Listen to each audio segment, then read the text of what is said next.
Kejadian pasal 45, Yusuf memperkenalkan dirinya kepada saudara-saudaranya.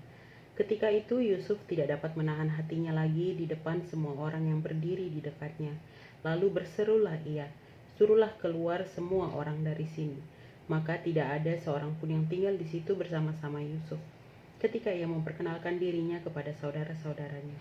Setelah itu menangislah ia keras-keras sehingga kedengaran kepada orang Mesir dan kepada seisi istana Firaun. Dan Yusuf berkata kepada saudara-saudaranya, "Akulah Yusuf, masih hidupkah Bapa?" Tetapi saudara-saudaranya tidak dapat menjawabnya sebab mereka takut dan gemetar menghadapi dia. Lalu kata Yusuf kepada saudara-saudaranya itu, "Marilah dekat-dekat." Maka mendekatlah mereka. Katanya lagi, "Akulah Yusuf, saudaramu yang kamu jual ke Mesir.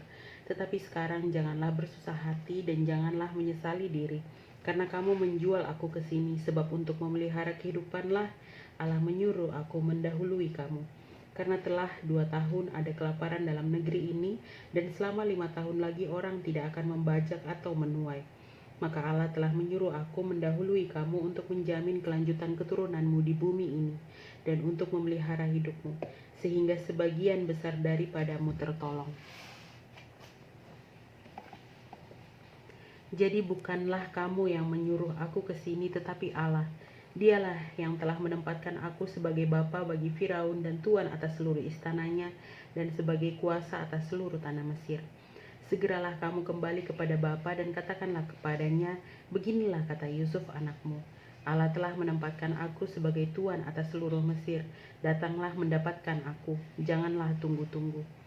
Engkau akan tinggal di tanah Goshen dan akan dekat kepadaku, engkau serta anak dan cucumu, kambing domba dan lembu sapimu dan segala milikmu. Di sanalah aku memelihara engkau, sebab kelaparan ini masih ada 5 tahun lagi, supaya engkau jangan jatuh miskin bersama seisi rumahmu dan semua orang yang ikut serta dengan engkau. Dan kamu telah melihat dengan mata sendiri, dan saudaraku Benyamin juga, bahwa mulutku sendiri mengatakannya kepadamu. Sebab itu ceritakanlah kepada Bapa segala kemuliaanku di negeri Mesir ini, dan segala yang telah kamu lihat. Kemudian segeralah bawa Bapa kemari." Lalu dipeluknya lah leher Benyamin adiknya itu, dan menangislah ia. Dan menangis pula lah Benyamin pada bahu Yusuf. Yusuf mencium semua saudaranya itu dengan mesra, dan ia menangis sambil memeluk mereka. Sesudah itu barulah saudara-saudaranya bercakap-cakap dengan dia. Ketika dalam istana Firaun terdengar kabar bahwa saudara-saudara Yusuf datang, hal itu diterima dengan baik oleh Firaun dan pegawai-pegawainya. Lalu berkatalah Firaun kepada Yusuf, "Katakanlah kepada saudara-saudaramu, buatlah begini. Muatilah binatang-binatangmu dan pergilah ke tanah Kanaan. Jemputlah ayahmu dan seisi rumahmu dan datanglah mendapatkan aku. Maka aku akan memberikan kepadamu apa yang paling baik di tanah Mesir, sehingga kamu akan mengecap kesuburan tanah ini." Selanjutnya engkau mendapat perintah mengatakan kepada mereka, "Buatlah begini. Bawalah kereta dari tanah Mesir untuk anak-anakmu dan istri-istrimu. Jemputlah ayahmu dari sana dan datanglah kemari. Janganlah kamu merasa sayang meninggalkan barang-barangmu, sebab apa yang paling baik di seluruh tanah Mesir ini adalah milikmu." Demikianlah dilakukan oleh anak-anak Israel itu. Yusuf memberikan kereta kepada mereka menurut perintah Firaun.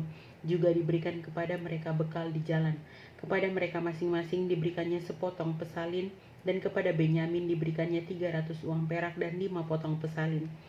Di samping itu kepada ayahnya dikirimkannya 10 ekor keledai jantan dimuati dengan apa yang paling baik di Mesir.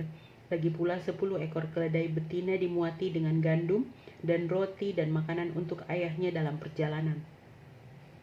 Kemudian ia melepas saudara-saudaranya serta berkata kepada mereka, "Janganlah berbantah-bantah di jalan."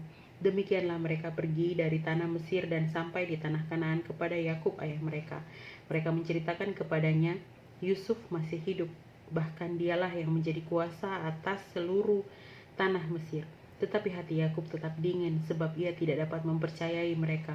Tetapi ketika mereka menyampaikannya kepadanya segala perkataan yang diucapkan Yusuf, dan ketika dilihatnya kereta yang dikirim oleh Yusuf untuk menjemputnya, maka bangkitlah kembali semangat Yakub, ayah mereka itu. Kata Yakub, "Cukuplah itu, anakku Yusuf masih hidup, aku mau pergi melihatnya sebelum aku mati."